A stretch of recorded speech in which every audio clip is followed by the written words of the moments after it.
Dear students, today we will discuss about ionic bonding. So first of all, we will see what is an ionic bond. A bond formed due to actual transfer of one or more electron from one atom to other. Means in this process, one or more electron get transferred to another atom, and one of the atom who is transferring the electron acquires a positive charge, and another atom who will accept the electron will acquire a negative charge. And then electrostatic force of attraction develops between these two ions, and the bond is formed between electrostatic force of attraction is called as the ionic bond.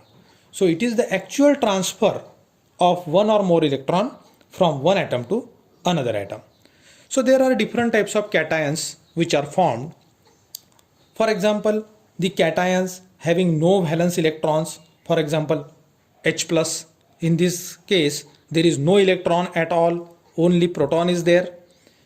Cations with inert gas configuration like this one, NH2NP6, like lithium cation, sodium cation, calcium cation, these are having the inert gas configuration like 1s2, 2s2, 2p6, 3s2, 3p6.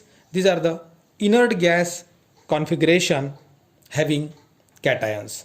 Another types of cations are there like pseudo inert gas electronic configuration, that is NH2NP6ND10, like cadmium, SN4 plus. These are the cations having pseudo inert gas configuration. So different types of cations will be formed due to transfer of one or more electron from one atom to another atom. One of the atom will acquire a positive charge, another atom will acquire a negative charge, and then the force of attraction will develop. Now we will see what are the factors which will favor the ionic bond formation. So there are three factors which will be helpful for ionic bond formation. First is the first of one we have to consider an ionic solid Mx. Naturally M will be the cation, X will be the anion.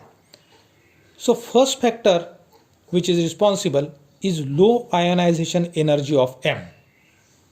See here, if the ionization energy is low, then cation will be formed easily, because electron will be lost easily from that atom, and therefore this will favor easy formation of cation. So low ionization energy of M is the first factor. Second factor is high electron affinity of X. More the electron affinity of X is there, it will accept the electron easily and you will get anion formation easily. And third is the high lattice energy of Mx. When M will get combined with X, Mx will be formed, and if the lattice energy is high, then that ionic solid will be stable. Now what is lattice energy? It is the energy released when exact number of gaseous cations and gaseous anions come close together from infinity to form 1 mole of ionic solid crystal is called as the lattice energy. Means suppose there are n number of gaseous cations and m number of gaseous anions. If they come close together from infinity to form the ionic solid, the energy which is released is called as the lattice energy. So if this energy is high, then the Mx which is formed, which will be very, very stable, and therefore these are the three factors which will favor the ionic bond formation. First factor is low ionization energy of M, high electron affinity of X, and high lattice energy of Mx.